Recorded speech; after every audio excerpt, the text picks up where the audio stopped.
All right, guys, we're back. Welcome. Another episode of the High Stakes Deals. And who do we have today, Greg? Well, we got the one and only Andrew Walsh. Andrew Walsh over here looking like a boxer, a title rep. He's title looking rep good, extraordinaire. man.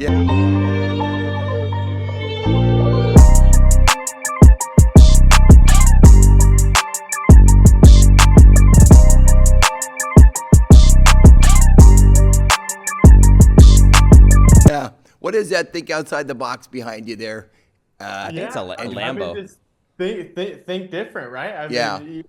You always got to think outside the box in life in general too, and not be afraid to draw outside of the lines. That's just reminders. Yeah. Well, listen, Andrew, I think you're that guy, right? And I've been following you on social media for a little bit. Funny, because Greg asked me before this, he said, well, where do you know Andrew from? And I said, well, I know him from social media. And then I had to think about it because we had done that deal together in Dana Point, right? You were the title rep.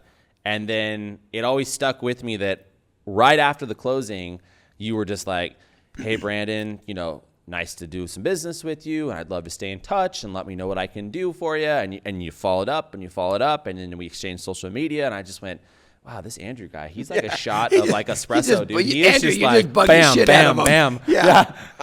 I was very impressed by that because it takes a lot to do that, right? Yeah. A lot of people you'll close a deal with and never hear from them, or they'll send you the obligatory email like, hey, congrats on the recording. Let me know if you ever need anything, right? Right. But not Andrew. Well, I mean, Andrew, you could speak for yourself, but I think like Andrew's got this personality that it's a likable type of personality. You could call people and just be obnoxious. But, that's not going to get you anywhere. I mean, Andrew, am I right? What do you contribute your success to? Yeah, well, I appreciate you, Brandon, with the compliments too, because it is a lot of hard work in systems too. Like you got to have the systems in place, and I always want to think outside the box, like you already referenced, Greg. Yeah. Because I'm sure, Brandon, in your career, you've closed so many real estate deals. So I imagine what all the other title reps do when you close a deal, and I go, how can I do the exact opposite of what they all do, so that A, you remember me, and B, I love that Maya Angelou quote. Like, people will forget what you said, they'll forget what you did, but they'll never forget how you made them feel. So I want to make you feel something. There you go. Love that. When I come through, nice. And just bring that energy. And like, to answer your question, Greg, I will always attribute all of my success to Jesus Christ. Nice. He is my Lord and Savior. All glory to God. Amen, Andrew. Amen. Nothing without him. Amen. Truly, love that, bro. He gives me unlimited resources. He is the source, no matter what the economy is, the real estate market. God is my source, and he will provide the resources, and he has. And he's always watching you, Andrew. He likes the good ones. No, so I think that's good. You have some people are more religious, less religious, different religions. But I always feel like people like you that just really drink the Kool-Aid and you're like, hey, this is flowing through my veins. Like, dude, I mean, you're out there. You're walking the walk, talking the talk. So I love that, bro. Yeah, of course. And you guys know, being in this industry and with social media, you run into so many different people. So although I don't have a pulpit, I'm not preaching on the weekends, people are watching how I live my life, and they may not ever pick up the Bible or go to a sermon, but they're watching how I live, and I'm proclaiming Jesus, and it's a great chance for me to radiate out his light and his love to many people. They're watching you live your life, genuine, authentic, and a good guy all around. Yeah. Well, and Andrew, speaking of that, so why don't we kind of zoom back out for a minute? Let's tell the audience like exactly what you do. So we know you as Andrew, the title rep. And by the way, we were talking to Corey before this started, and he had a really great question. He was like, what is a title rep? And I said, that's a good question for the podcast. Maybe we should lead with that. What does a title rep do in relation to a real estate transaction? There you go. And explain it for the dumb ones. For the common man. Yeah.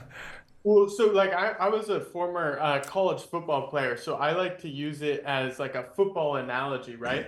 So I look at it like a football game, right? So you have your team on one side versus another team. So you have your listing agent versus your buyer agent in this example, right? Then the referees are escrow. They want to make sure everything goes smoothly throughout the duration of the escrow or the game. And then title, I always kind of put as like the game clock, right? We're kind of there to get everything recorded and taken care of on your real estate transaction. So our role is when Brandon or a real estate agent opens escrow, they have the title company run background searches on the property, make sure there's no liens, items of concerns, no debts that the new buyer would take. So we want to make sure that property is free and clear. So when ownership transfers to the new buyer, they're getting a property that's free and clear. They're not picking up anything from the previous seller, a notice of default, a child support lien. The property is theirs. We record it with the county. And then we get the great job of, hey, congratulations. Yeah. Congrats. We It's official. recorded Woo! it. Yeah. And get to spread the good news. Hey, you got Spread a new the good house. news. Yes. Yeah. So effectively, it's an insurance policy, right? And so if you I'm would think- buying a house, it's to say, like you just said, that I'm not going to have to worry about 3 months down the road or 6 or 8 months down the road or whatever it is. Somebody's going to say, wait a minute, I actually own this house, or wait a minute, I had done some work for the previous owner and he never paid me and now you owe me the money, or whatever the slew of things that could pop up. Now, obviously every title policy is different and has exceptions and whatever, right? But the point being that it's basically that insurance for that buyer so that they know now the property that they're purchasing is going to be theirs and nobody else is going to come start trying to challenge After that. the fact. Yeah, you issue title insurance.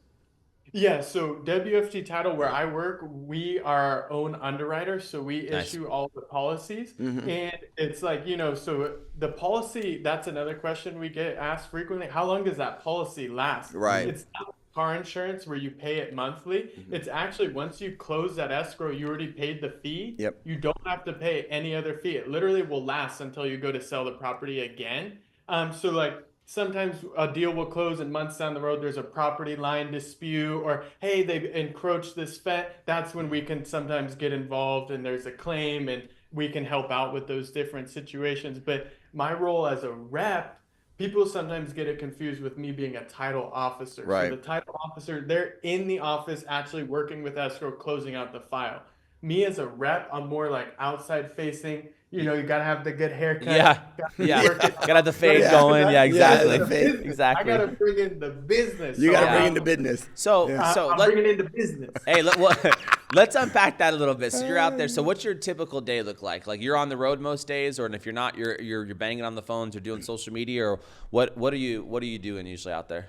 Yeah, I mean, had you asked me 2 years ago, Brandon, I would have said like I'm at the broker previews, I'm at events, I'm really at open houses. But God has been so good. Our business is so busy. I mean, we're closing so many deals a month. We're opening like 100+ orders a month just on my own team right now. So a lot of times I'm actually working from home, taking care of all of the current transactions, all of our other clients that we have when they open up new listings. I'm making sure they're getting their AI next sellers. Right. They have scripts to target so that they can generate more business. So I'm really helping on the lead flow side as a title rep.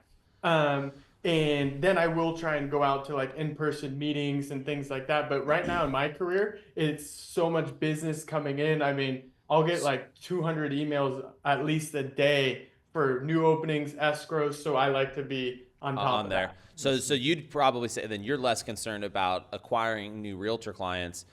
You're more concerned with servicing the ones you have, because you have a lot of really great clients, I assume, that send you this business.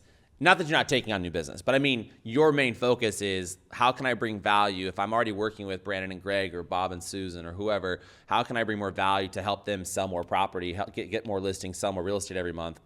And in turn, they'll send me the title orders. I mean, is that kind of in a way? Boom. I mean, Brandon, you are a great example of this because you were a buyer side. He gets I a tried to be, thank you. Hey, Andrew, can he get a trophy? Yeah. Yeah, hey, bro, I got plenty in here. I can mail you one. Thank you.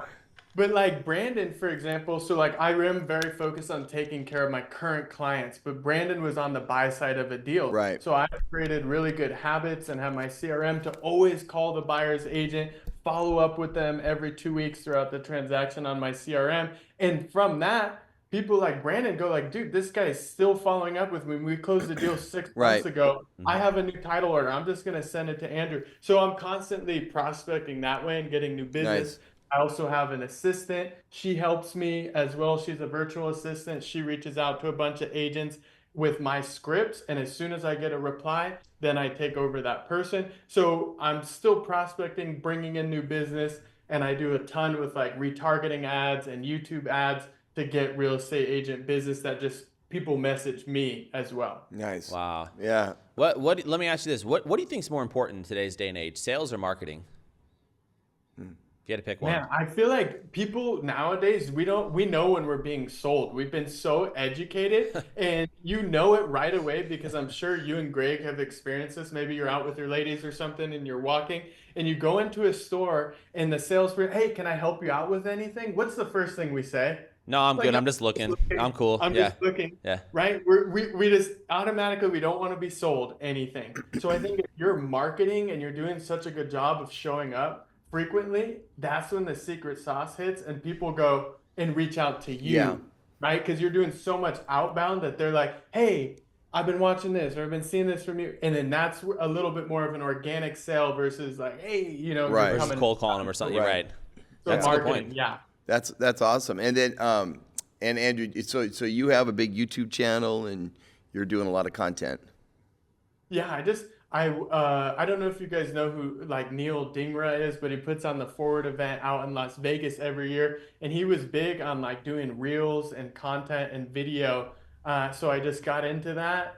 Used to own a fitness business too, and it was all online. So I got all my customers because I would do like crazy beach workout videos with like Right. 15, 20 people, and like just I understood like marketing and getting your stuff out there Yeah. because nobody thinks we're working unless we tell them we're working. If Yeah. I don't go with my stories and say, Isn't hey, that went funny? to Yeah. open houses today or did this, everyone thinks we're at home, we're playing with the kids, or Yeah. we're at the park, Yep. we're grocery shopping, unless we tell people, hey, we're working, you know.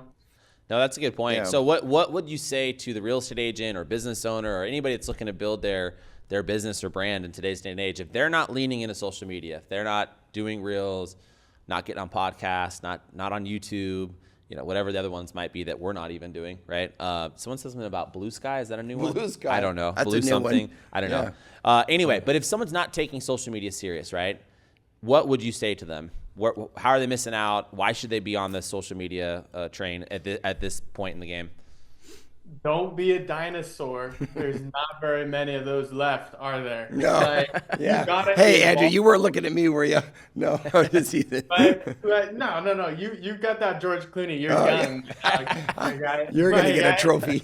You're looking Thanks, great, Andrew. Greg. No, I think you gotta evolve. Like you constantly gotta adapt. Like my video guy was just here yesterday. We completely changed how we're doing reels. Like before, it would be like you're walking, you're talking, you're looking at the camera. Yeah. But if you look, I went and looked at the analytics, and like people only watch these videos for like 5 to 7 seconds, and then Yeah. they move on. Yeah. So what I found is like these Amazon influencers who are maybe not looking at the camera, but they have a voiceover and it's more B-roll and they're showing you things. Right.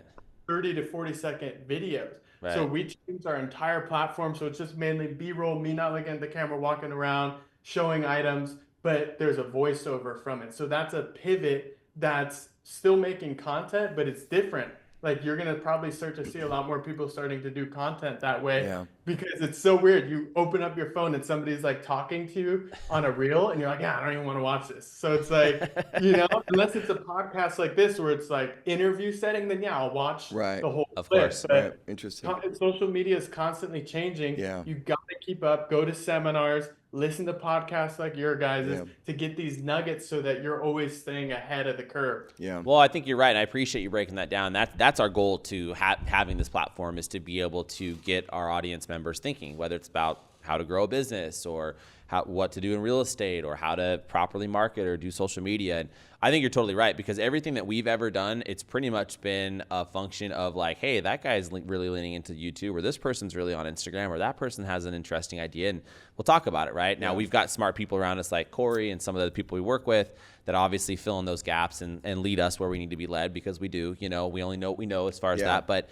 I think that's the whole thing, right? You have to be conscious enough to say, hey, what are these other people around doing?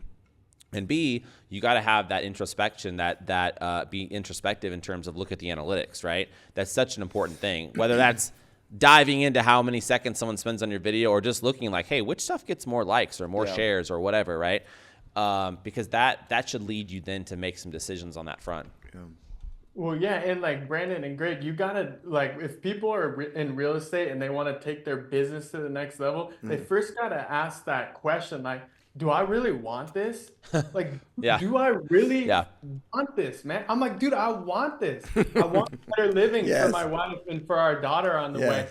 I want to create generational wealth for my family. I want to own rental properties and be able to give those to families who can't afford a house and like be able to tithe more than I ever made Yeah. each month before what I used to not even make. Like I want it. You can't outwant me right now. Right. It's like, so if you're in real estate and you don't have that, man, you might as well get out and go get a 9 to 5 because you're not going to make it. Right. By the So way, for true. those that are listening, not watching, Andrew wants it so bad. He's literally standing up. He might be on a treadmill or a fucking trampoline. He's I'm not definitely- sure. yeah. I know he's not sitting down. Yeah. So he's like, he's boxing. Making He's me doing feel everything lazy, right Andrew. now. Yeah, exactly. Hey, but Andrew, And- you know, and- one of the things I was going to say, go ahead, Brandon. No, just real quick. I'm sorry, I didn't interrupt, but I was going to say, big congrats, by the way. You and your wife are expecting your first, wow. first child, a daughter Oh, that's coming wow. very soon. And I believe you said the end of March, right? March 25th or 6th, something like that? Yeah, March 23rd. So 23rd. like come March 1st, we're on the clock. We never know what time Yeah. it is. Well, I know how you feel.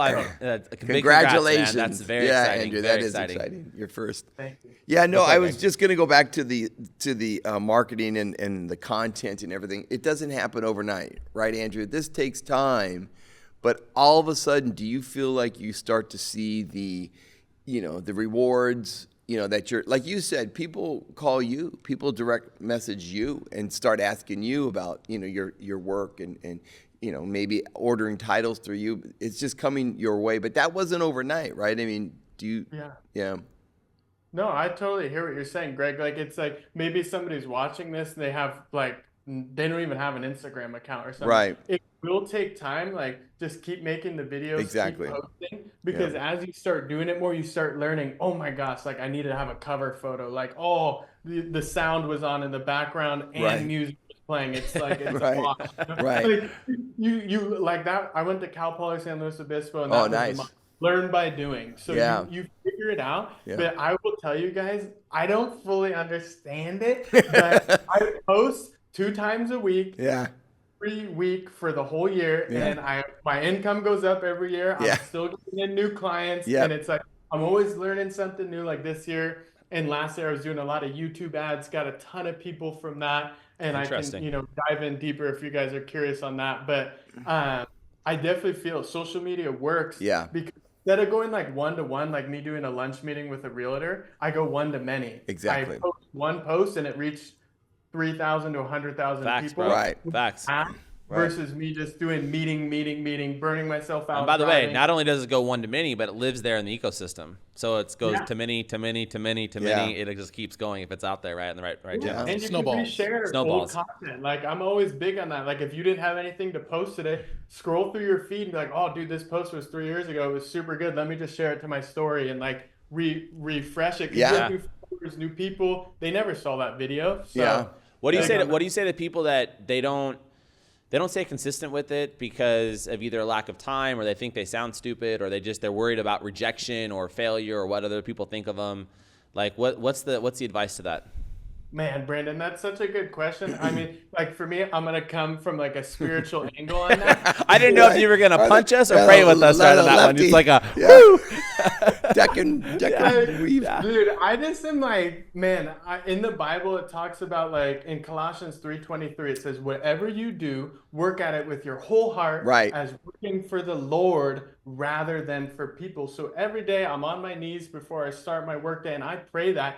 And I just say, God, I want to live for an audience of one. I only want to live for you today. I want to keep you first place in my heart. I want you to be the only person that I worship and idolize today. And God, I'm just going to work for you. So every email that I send, it's to the standard Yeah. as if I'm sending it to Jesus Christ. There's Right. no typos. It's got the energy. My videos, everything before I post, before I answer a call, before I did this meeting, I pray and I ask God, and I just bring them in to everything. So I don't really care if somebody trolls or is rude or they're like, dude, your hair looks weird. Like, I don't care. Like, Yeah, exactly.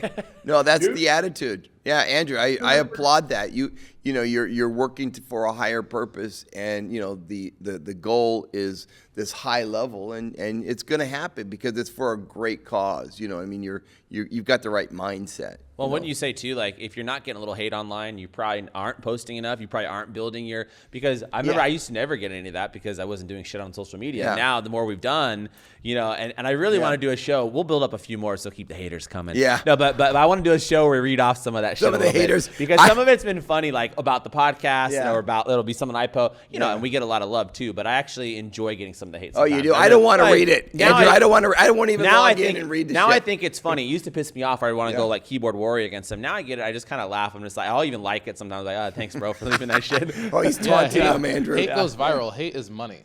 Yeah. There we go. Yeah. Hate is actual money. Well, what's that old saying, you guys? There's no bad press or there's no bad advertising. Right. It's all advertising. Right. Yeah.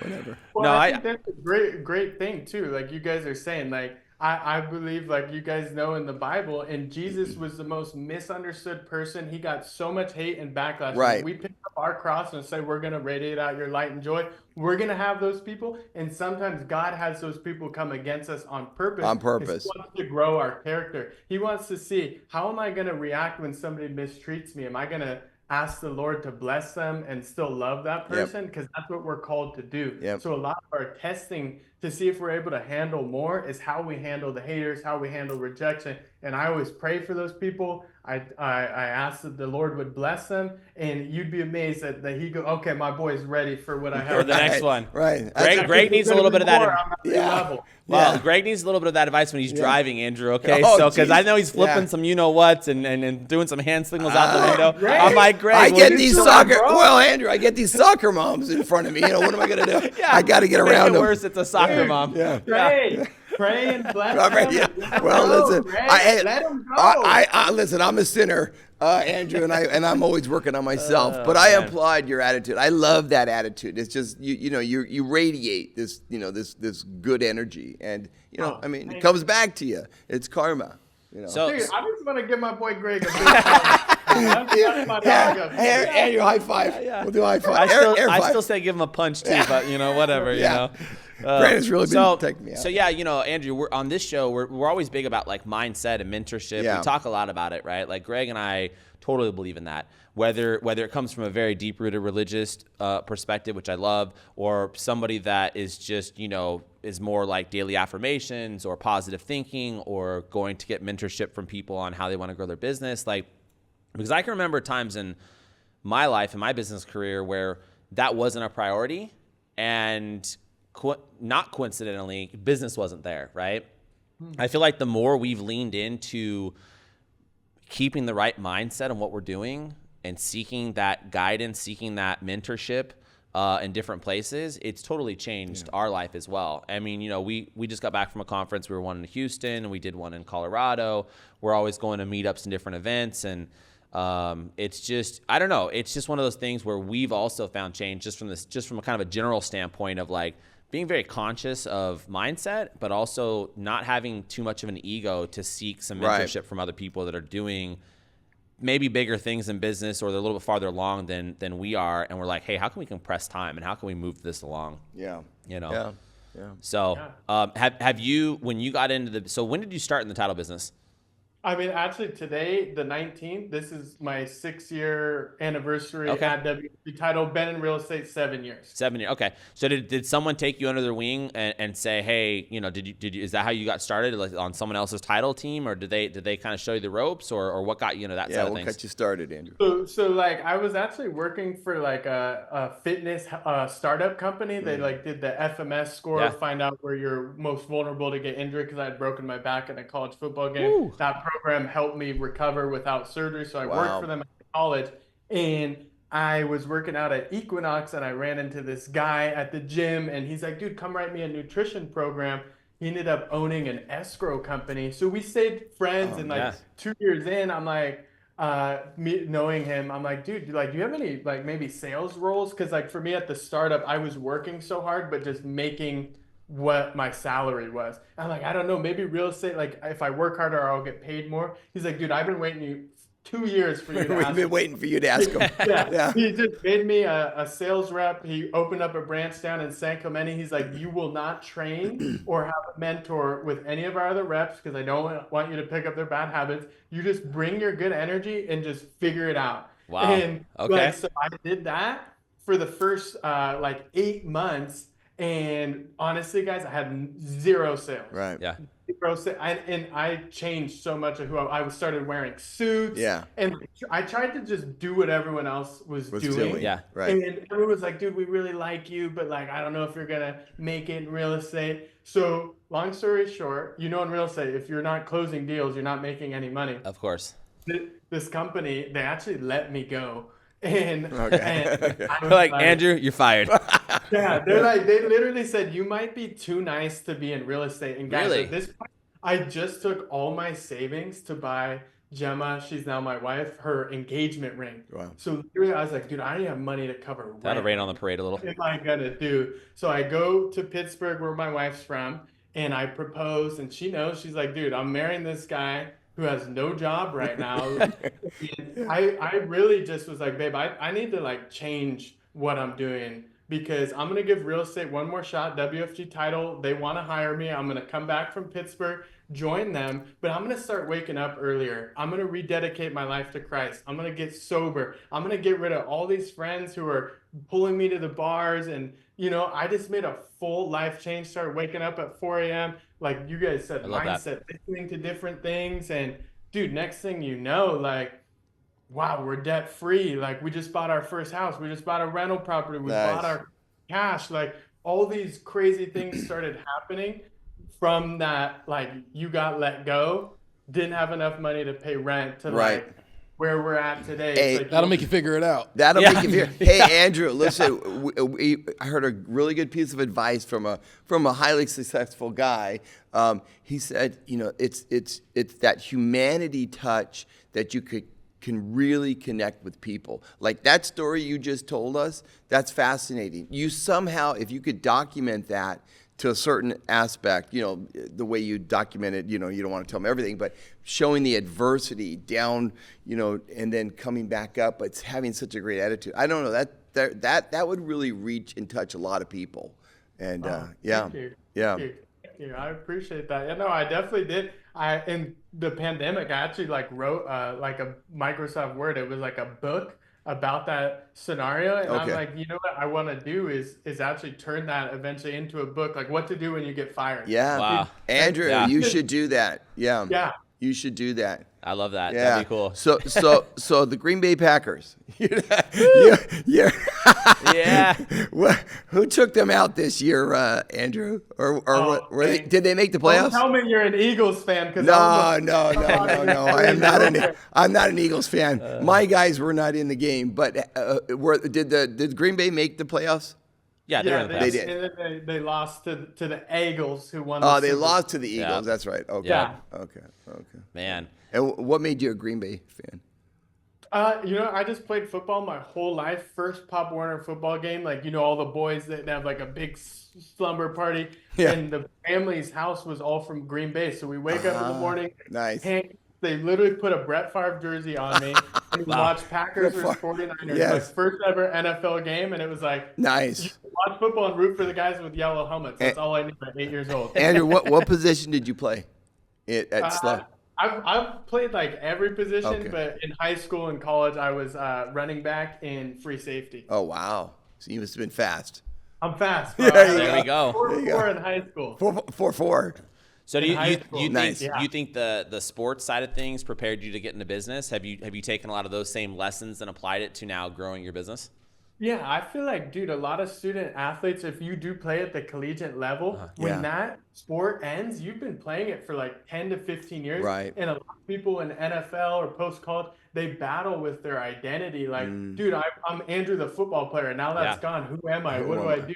So I think for former athletes, they actually make really good real estate professionals, because they're not lazy if they made it to that level. Right. They have good work ethic, and you can't teach work ethic. You either want it or you don't. So when they're just sitting around, nobody's checking in on them, and they're sitting on their couch, they're like, nah, I'm going to go make calls. Right. I'm going to start prospecting. I'm going to go to seminars. I'm going to fill and time block my schedule so that there's always something that I'm doing. And then 6 months down the road, you get your first deal, and you understand delayed gratification as an athlete. I understand. I'm running sprints right now so that I'm prepared For the 18 game. weeks For the down game. road when Yeah. it's the fourth quarter. Like, you understand, I'm making 100 calls today, knowing I will not make $1 million today, but down the road, I Right. definitely That's a can. really good analogy, Andrew. I think you're right. Yeah, it does lend itself. to Andrew, be- I got a question for you. Break it down, Corey. Let's hear it. Oh boy, Overall get ready, philosophy. Andrew. No, I want to. What is something that you're doing well? You're working for yourself. What is something that you could be doing better? I'm always like trying to do a little bit better. Yeah. As a business owner, as a what's something that you could be doing better? And this is for you too as well. Yeah. But what's something that you could be doing better? Greg has a that long you're- list, but I'm gonna hear Andrew's.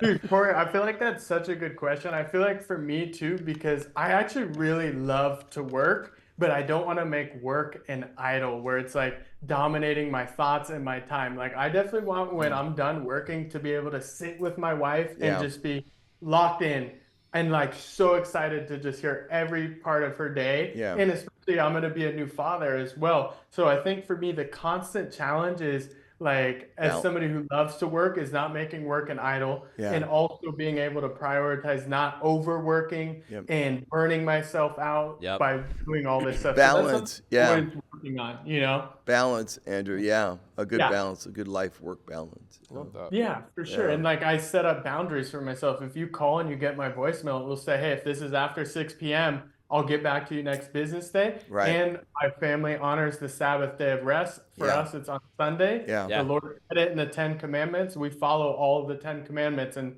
to take a day of rest, we do that every Sunday. Wow. And that kind of helps, to answer Corey's question, to help me really, that's the area I feel like I struggle in the most and really need to work on always. It's not like it's an everyday thing I have to really be conscious to work on. Yeah. Now, have you found that with setting those boundaries, because people would say, yeah, but if I do that, Andrew, I'm going to miss out on business, or some people aren't going to work with me. If I'm in sales, it goes for realtors too, right? Realtors are Yeah. notorious for getting calls late at night, Saturday, Sunday, all around the clock, right?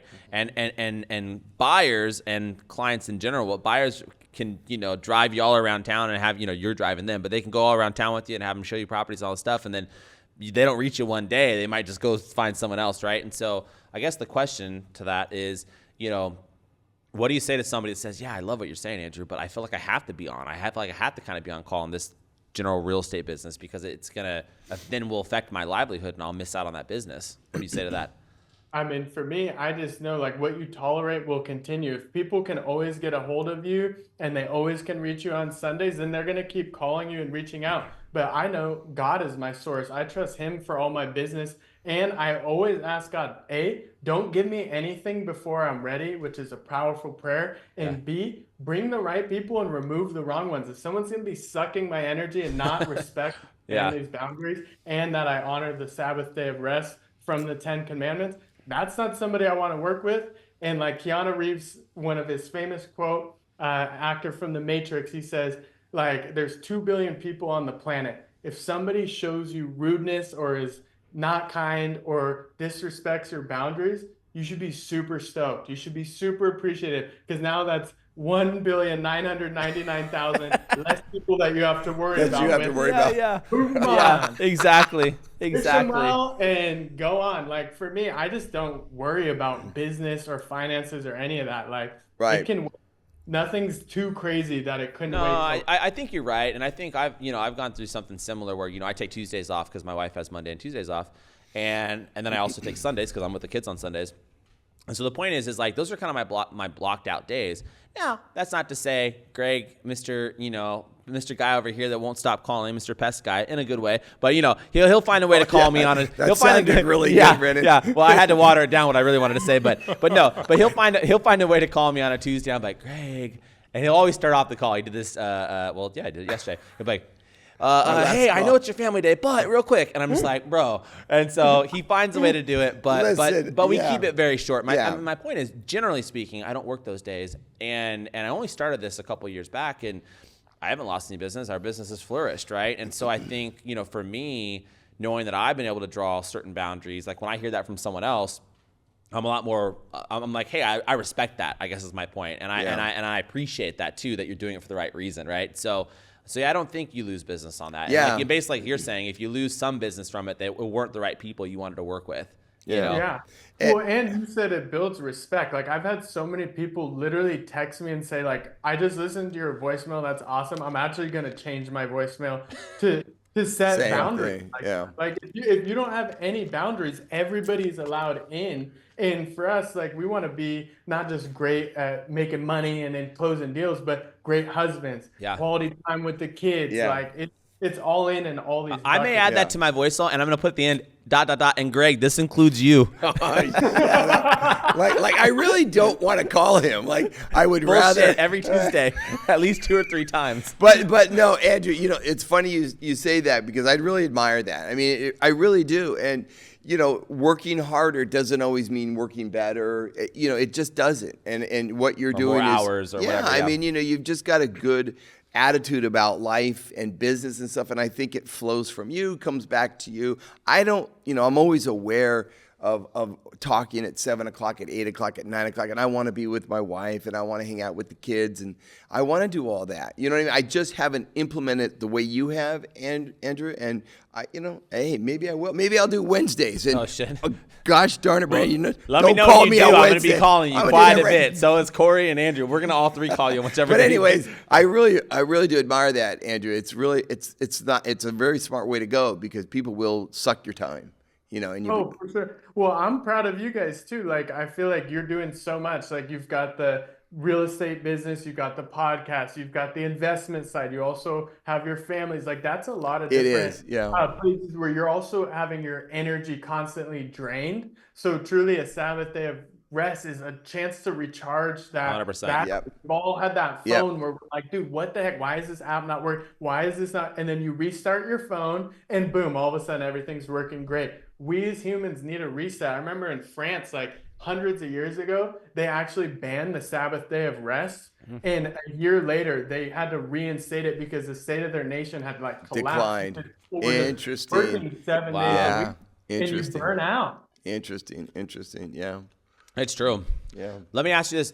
How important do you think health and fitness is, and which health and fitness can be different for everybody, right? But how important do you think taking care of your body, let's say, is if you want to be good in business, good in sales, you want to be great in business and sales, you want to go out there and kill it. Do you need to be like, have a healthy body?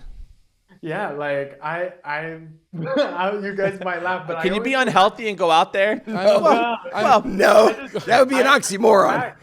I go back to the Bible. Like it truly says, he who sins against himself is sinning against his own body. Like, Right.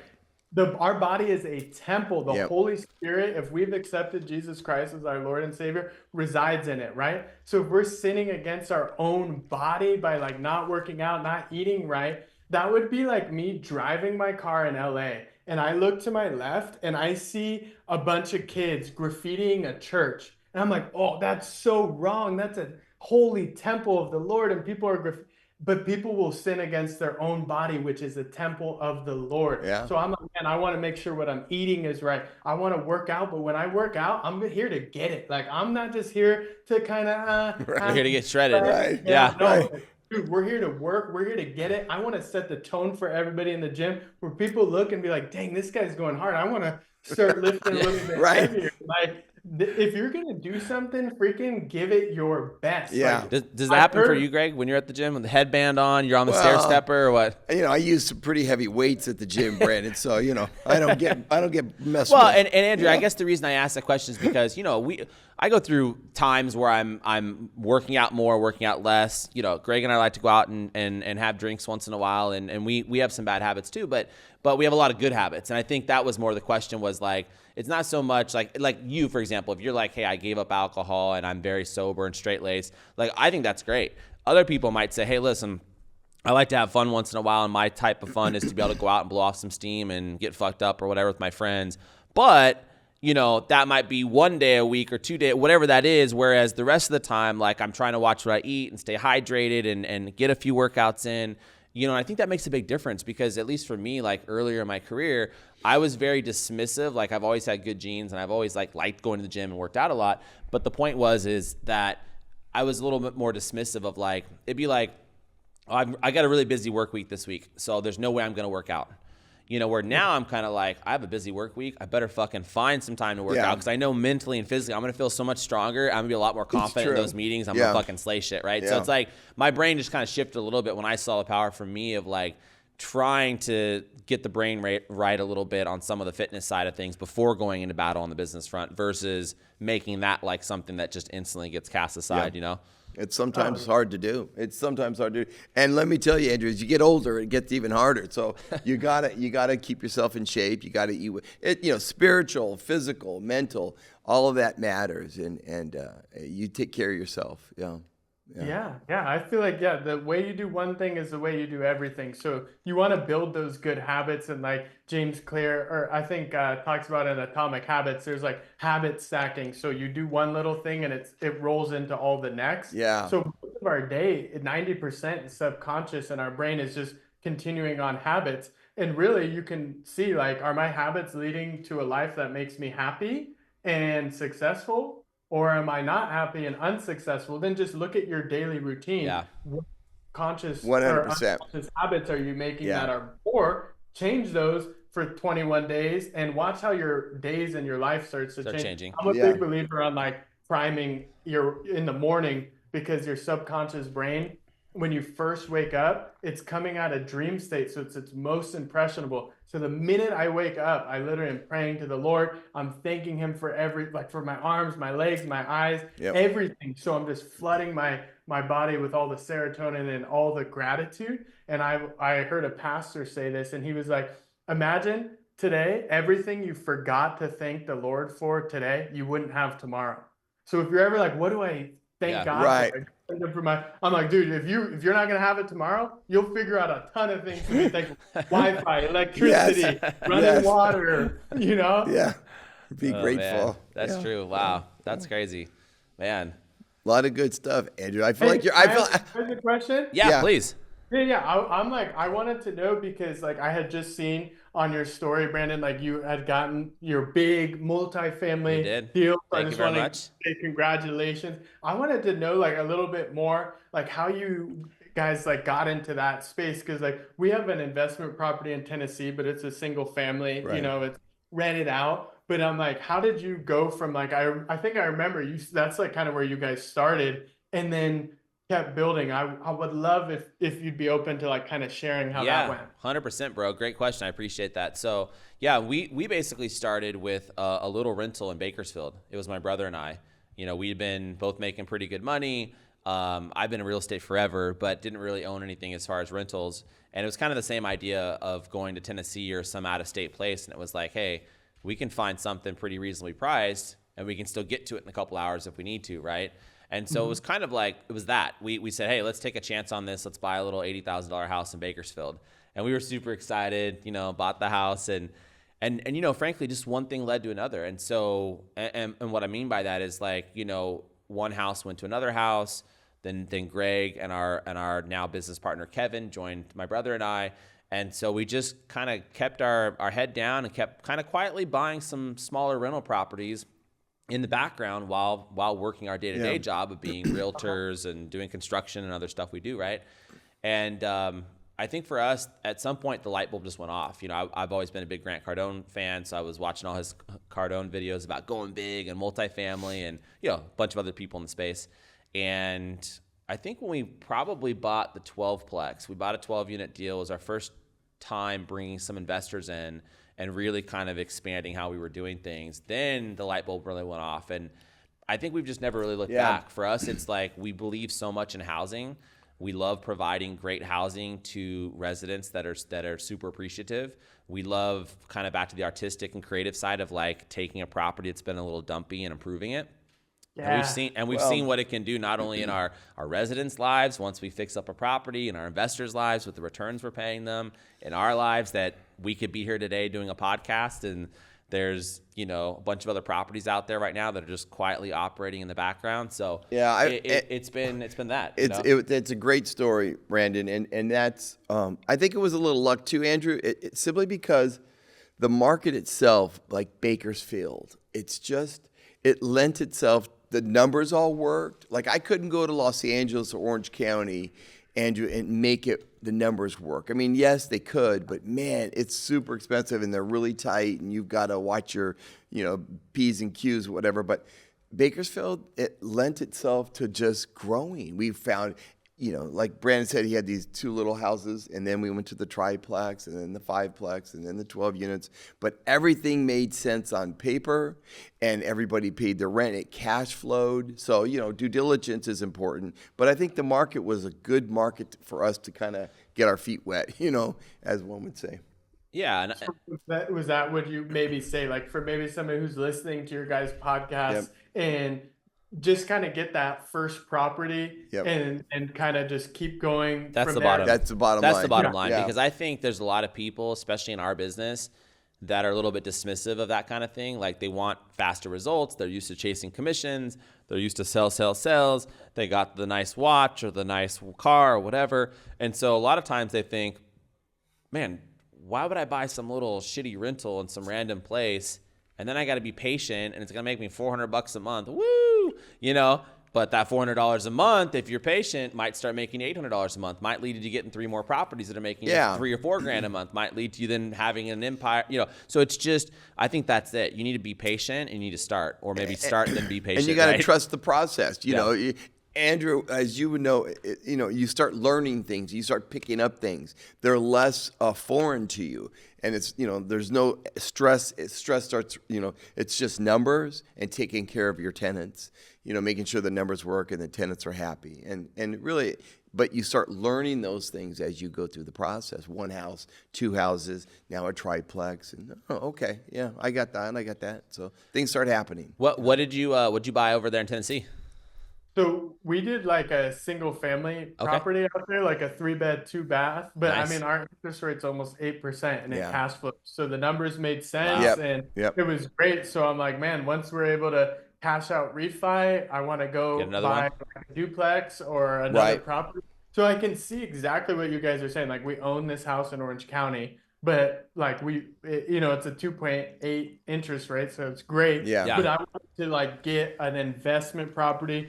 And kind of like you said, Brandon and Greg, we're like, that's going to start building. And eventually, your cash flow is bigger. You can cash out, refi that one into another one. Yeah. And like now I'm not even having to tap into any of my own personal earnings. It's just like that one gets the next one, which gets the next. And I think it becomes addicting. Like, so I don't have any tattoos, but I would just describe it as like people say like getting a tattoo is like addictive. Like everyone I've ever talked to, like I got 1, I got 10. It's like that's how I feel about property. I got 1 and I want to have 1,000. Right? Like it's just it's very addicting when you unlock the game and start buying rentals, bro. It's just like let's go. Do you have any tattoos, Brandon?